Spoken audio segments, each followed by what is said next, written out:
morning, everybody. Welcome to the county seat. I'm your host, Chad Booth. We are doing something we've never done before. We are actually on location, literally in the field at the place the news was created today.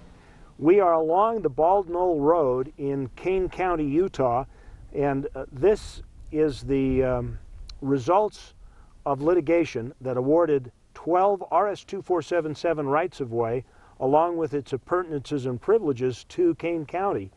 And that means that they now have a real property interest in these roads. This is one of them.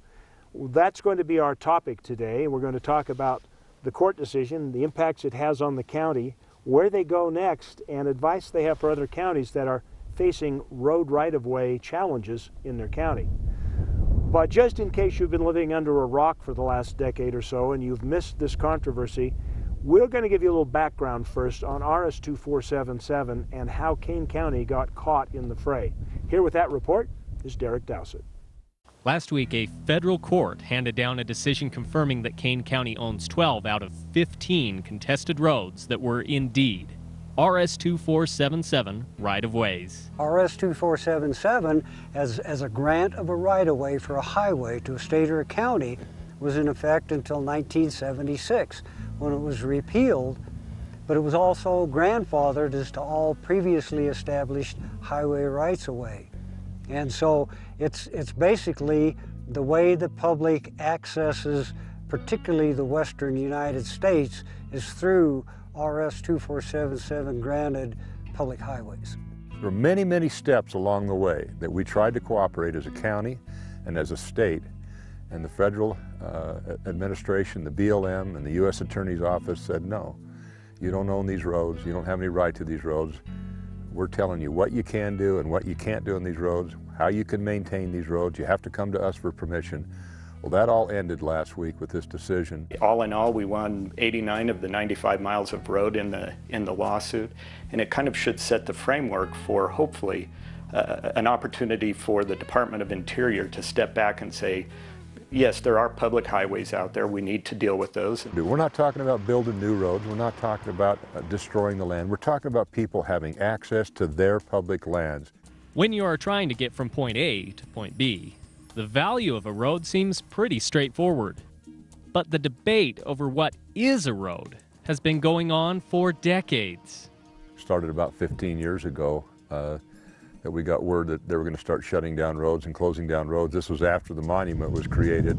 And that has caused the reaction from the state and counties to try and come forward and say, hey, wait, these are public highways. You shouldn't be closing any public highway. Congress granted those to the public, and you just don't have the right to go and close those roads. In the case of the 1.9 million acre Grand Staircase Escalante Monument, access is an important issue for people who have grazing permits, recreationists, and the county sheriff. In Kane County, we were really forced into taking action because no other county had the number of road closures that we were facing within the Grand Staircase Escalante National Monument. It has been a long and drawn-out battle for local residents, county, and state officials to assert Kane County's ownership over these RS2477 roads, which, before 1976, were automatic. If we had a problem, we fixed it. We didn't have to get BLM permission. We just fixed the washout or the whatever problem we encountered. And then as the years progressed, the monument came to be. Then we started having to jump through hoops. We had to notify BLM before we could maintain or grade a road. And so it put a lot of pressure on the county and myself for the road crews to go out and maintain these county roads. The Southern Utah Wilderness Alliance, who has consistently been in opposition of RS2477 right-of-ways, declined an interview, but pointed me to a press release on their website where Steve Block, SUA's litigation director, stated, "Taken together, this tsunami of litigation threatens several national parks and monuments, as well as iconic Utah wilderness landscapes." And you know, they could avoid that tsunami of litigation if they were reasonable and if they recognized what we recognize here now on this Bald Knoll Road, which is now a county road under quiet title action. Let us get our B roads. Let's get all the B roads out. They say they're not important to them. But they recognize that those are roads, yet they fought us in court over these very roads. This road right here, they fought us in court. The tenacity of Kane County has been viewed by some as the actions of scofflaws. However, the recent victories over RS2477 right-of-ways brings to light the important fiduciary duty of local elected officials in protecting the interests of the people they represent, and a message to other counties that you can do this too. Protect the roads on the ground, keep them open for the public, and have a good legal strategy. I believe other counties and other states in the West can prevail on RS2477. And this decision is essentially a template for how to be successful.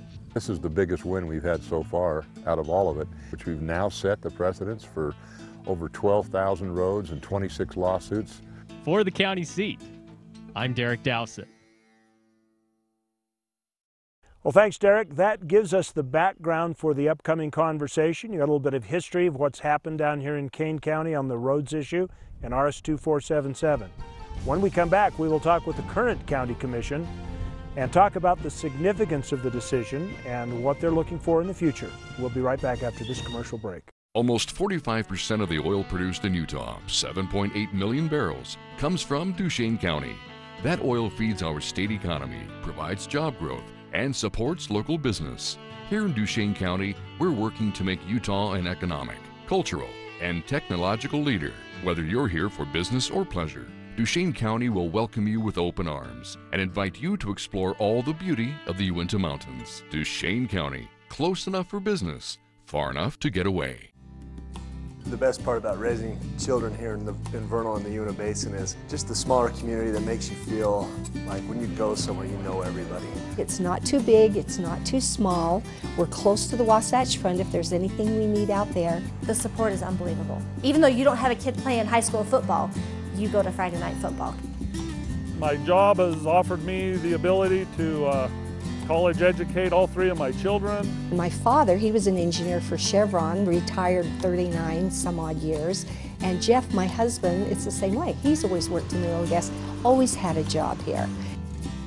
It's a wonderful place to play because there's a lot of variety between hunting, fishing. And the beautiful mountains, and Flaming Gorge is just a short distance away. One of the big reasons why I live where I live is I'm able to run up to a beautiful place like this and spend some good quality time. There's always plenty to do in Uinta County. Welcome back to the county seat. We are bringing you this conversation on location from where the news is actually being made. We are in Kane County and we are discussing the recent court decision that awarded RS2477 rights-of-way and a whole bunch of other stuff that's associated with it on a series of roads. Joining us today is the chair of the Kane County Commission, Dirk Clayson. Dirk, thanks for joining us. Commissioners Doug Heaton and Commissioner Jim Mattson. Gentlemen, thank you for making it out. Thank you for putting such nice weather and such a lovely backdrop into our set today. You bet. Anytime. Let me start with the question that's been making the rounds, and I'll let any one of you start with the answer that you want. There are people who are claiming that this victory means that you are going to go out and build a whole bunch of new dirt roads in Kane County. What's the deal with that? Well, this road battle that we've been waging is a battle that we've been trying to protect roads that have been in existence since 1966 at a minimum, and that we could show public use for at least 10 consecutive years after that. So many of these roads have actually been in existence for over a century. We're making no attempt to create any new roads. We're simply protecting the rights-of-ways that have been in existence since at least 1966. What are the important criteria in handling these roads? I'll take a shot at it. Okay. There's a lot of them. We were really concerned about having title to the road. That's what we were after, was quiet title. But included in the quiet title, we've got to have scope, which means we've got to have a width that we can maintain. And that's been a big point of contention. There was the question as to whether or not there was a case for controversy, a case of controversy that there was, you know, and that was one of the things that they wanted to dismiss. We had a problem with the potential problem of statute of limitations. There's a statute of limitations that runs from the time when the case for controversy actually arises. So, and we were successful in prevailing on all 4 issues. Well, obviously, given a lot of thought, it sounds like you did cover it well, Doug. So let me ask this next question then. What does it mean to the county now that these routes are protected? I mean, from the perspective of being the fiduciary agents to protect county rights and interests, what does this mean to you? You know, I think overall for our county and for our people, and you look at our traditions and history, we've always had access to the landscape. And our communities have been located along the travel routes along particularly Highway 89. But as our national values appear to be heading in an opposite direction, the preservationists would like to have say all this should just be protected and no access and no roads. So looking at where we are today and with this decision, we can continue, I think, to have our traditional values recognized and dealt with in a responsible way. If I could add to that, Chad, if you look around you, everything that men and people use to sustain life comes from an extraction of some kind. And what was being removed from us was the ability to extract, and these roads give us the ability to have access to the natural resources that we've always depended upon. Grazing was at risk. All of our extraction industries are at risk because there are those who believe that we shouldn't extract. Well, when you stop the extraction, you stop life as we know it, as human beings. Everything. I mean, I challenge you to look around at the things we utilize and show me one thing that isn't extracted. You know, preservation of these lands will only have one effect locally, and that's to impoverish us. And there's really no reason to do that. And we're dependent upon these resources and this great outdoors. In fact, Commissioner Clayson has made the point several times, we're the likely and best stewards of the land and the values that are out here. And so why keep it an off-planet experience? We live on this planet. Well, what's this area of cause for controversy kind of leads me down the road, and maybe in a good segue to our next segment when we talk about the future. You guys have a signage problem at this point that you need to deal with, because as we've been out on the roads today, we see that most of these routes are still listed as BLM routes, and we were on a county road today that was marked, it's one of the ones you won in the case, and it was marked as an administrative road, and we actually encountered people that said that rangers had recently told them they had no access to that road. Well, that's a great point, and this clearing up of title allows us to sign them, it allows us to put them on maps, it allows us to maintain them so that they don't become closed. And another significant thing that I think this case does is in many cases titles to road were given only if they went to a specific resource or they went to a specific property. And we've now proven that we can maintain title to roads for items that are used for recreation, for example, and experiences just to go out and enjoy the scenery and get into the outback. And so that's really important for our tourism industry and being able to protect the economy and the heritage that we have with being able to go out on these lands, if for no other reason, just to go out and have a picnic or camp or enjoy the scenery. Let me add one thing to that too, Chad. You know, the trap that is set by the government and the environmental community as they have tried to make sure that we don't have title, and then, as you've just mentioned, some of these roads would have been closed, and I think the long-term goal for them is roadlessness, which would give them then an excuse for wilderness. The trap is that those people who love this country, the ones who are contributing to its preservation, would then have been barred from being able to access this unless they love to hike 50 miles, because it becomes then a view from the perimeter only. And that's the thing that we've realized long ago. Mark Habishaw recognized this clear back in the 1990s. He's not that old. 1990s. Sorry, Mark. He recognized this and realized what was about to happen, and I pay tribute to his vision as he looked forward to see. He saw the future very accurately. It's noteworthy that we're here doing this interview on this road, and look at this backdrop. That's true, because this would have been a closed road originally. It would have been a closed road. Yeah, and you would have had to hike many miles to get there, which would be totally impractical for most Americans. And many more to get on through to the other side. I mean, it's a long way. Well, now this really seems like a very big win, and we're going to take a break, and when we come back, I want to read some of the comments that the Southern Utah Wilderness Alliance has come out with. Now, to be honest and fair, we invited them to participate in this roundtable today, and they did not respond to our invitation. So at least we will try and give their point of view and give you an opportunity to respond to that. We'll be right back with the county seat here in Kane County, talking about the recent court decision that established several RS2477 rights-of-way. We'll be back in just a minute.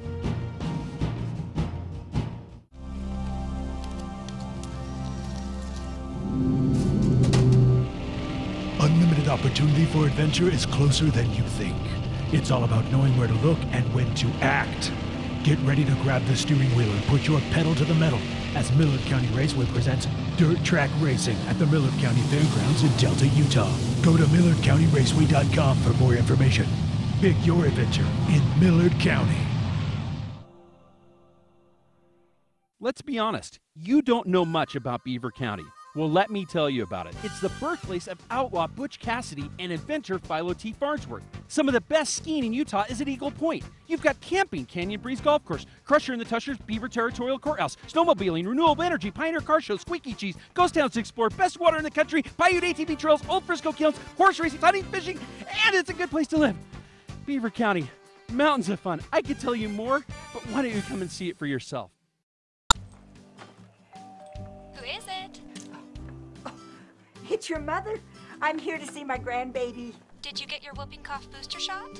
Oh, well, Mom, whooping cough can cause permanent disability in infants or even lead to death. But adults and even kids over 10 need a booster shot before they're around an infant. Your other option is there on the porch. Help us stop whooping cough.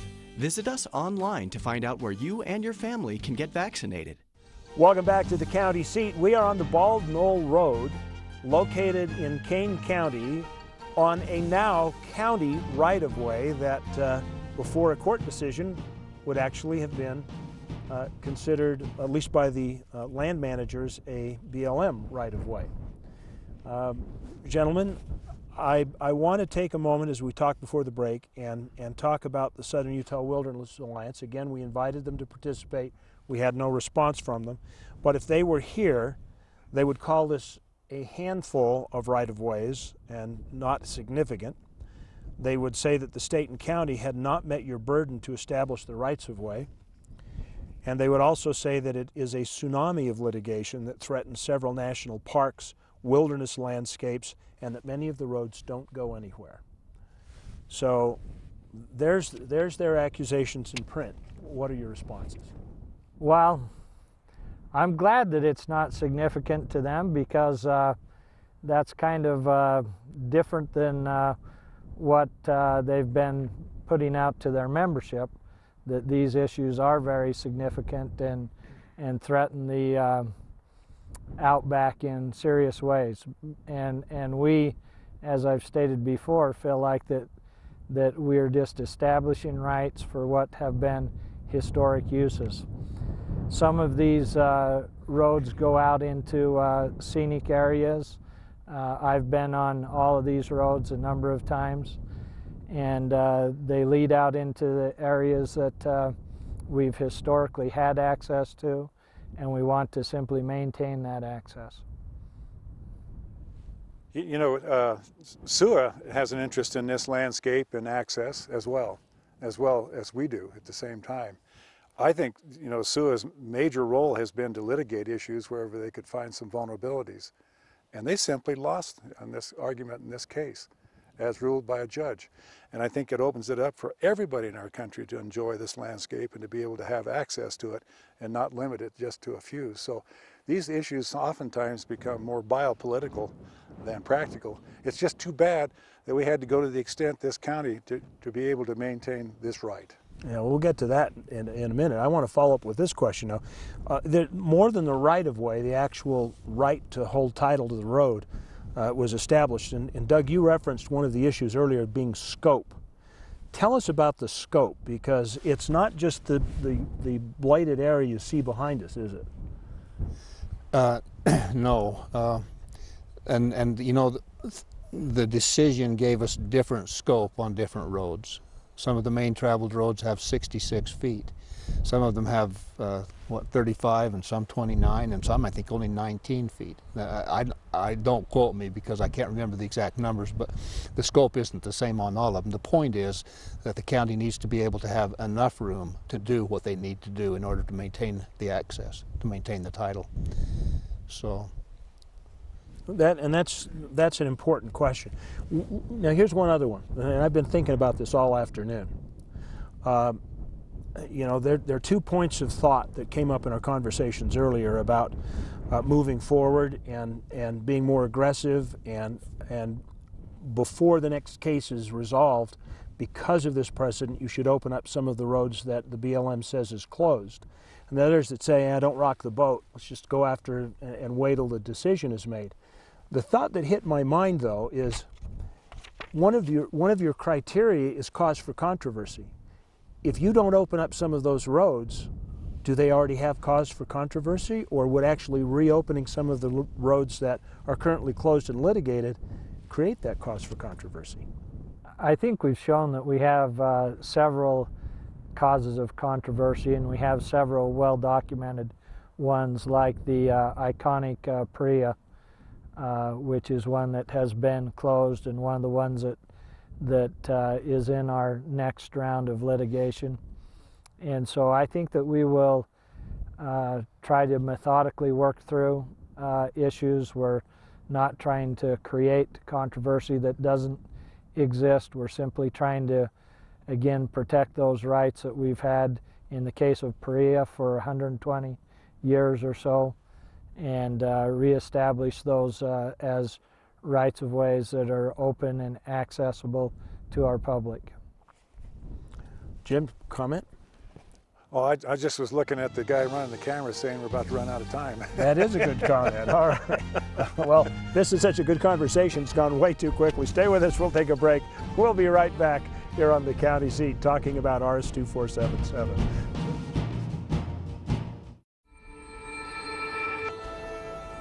Engines on. 5, 4, 3, 2, 1, 0. Liftoff. We have liftoff.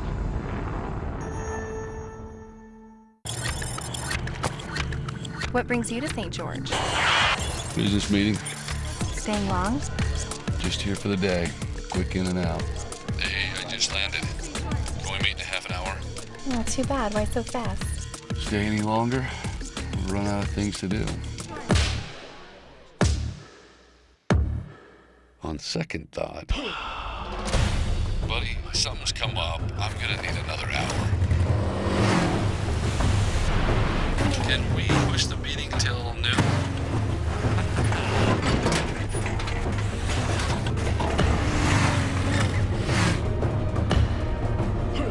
I am definitely gonna need to reschedule. Holy.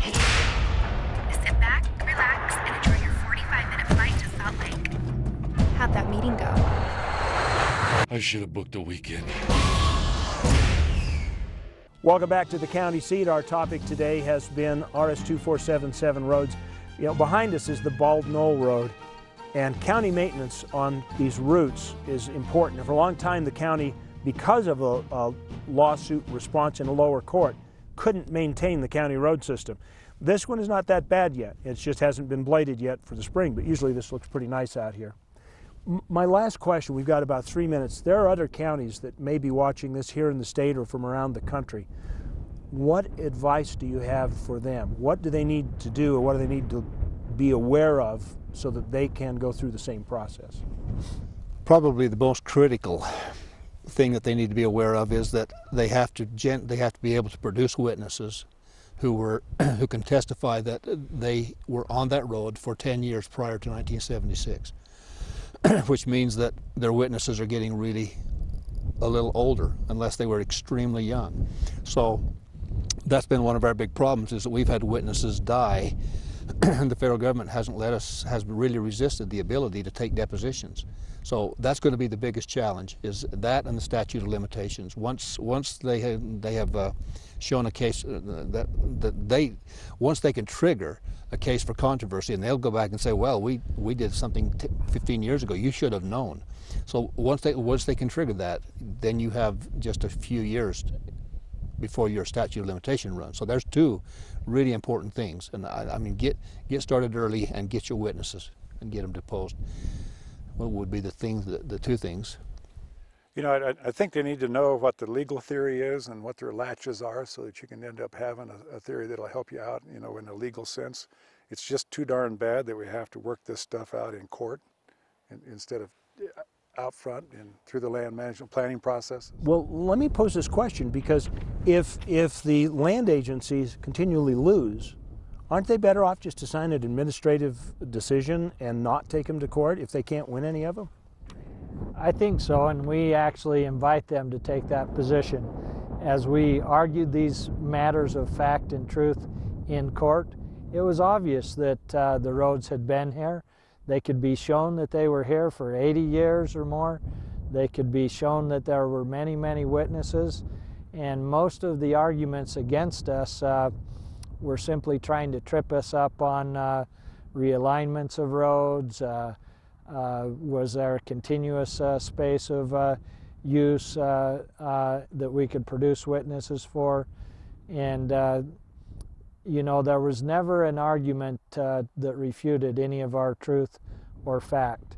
It was really mostly just trying to look for issues why the case for controversy or statute of limitations or things of that nature had run out. So there was another thing that we did, Chad. We didn't just throw up everything against the wall and see what's going to stick.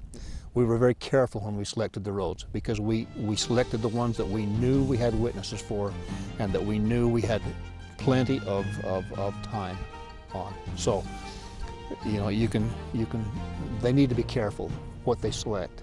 Okay, well, we are, strangely enough, this has gone so quickly. We thank you for joining us. We would like to invite you to go to our website, because we are going to tape one more segment of this. There's still a great deal to talk about, but we don't have enough time on the air. So we invite you to tune into our website, thecountyseat.tv, for a continuation of this conversation. Thanks for joining us. Remember, local government is where your life happens. Get involved in the process. Watch the County Seat. Be sure to tell your friends about it. We'll look for you next week.